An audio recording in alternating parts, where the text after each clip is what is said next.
بچه‌ها با داشتن چند تا واشر کوچیک تو خونه دیگه دنبال تاسیسات کار ندو و هزینه‌های میلیونی نکن.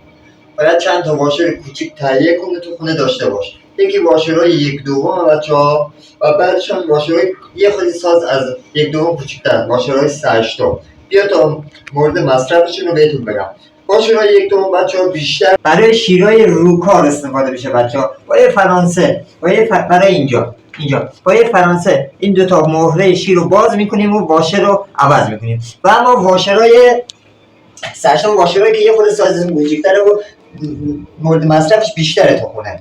اول جایی که استفاده میشه شلنگ‌های توالتیه زیر شیر بچه‌ها. این مهره رو باز میکنیم، واشرش رو عوض میکنیم. مورد بعدیش بچه‌ها زیر شیر حموم است، این شلنگ دوش. اینو با یک آچار فرانسه چیزی باز میکنیم بچه‌ها، واشر رو در میاریم و عوضش میکنیم و میبندیم سر جاش. به همین راحتی با یه فرانسه که همه تو خونه دارن.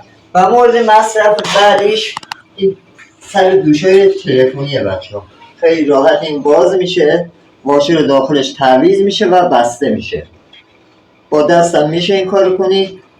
اکثرا تو خونه دارن یه فرانسه کوچیک بچه‌ها هست، پیدا میشه که بخوایم واشرات عوض کنیم. مورد مصرف بعدیش شلنگ پیسوارایی هست که زیر سنگ روشور هست بچه‌ها.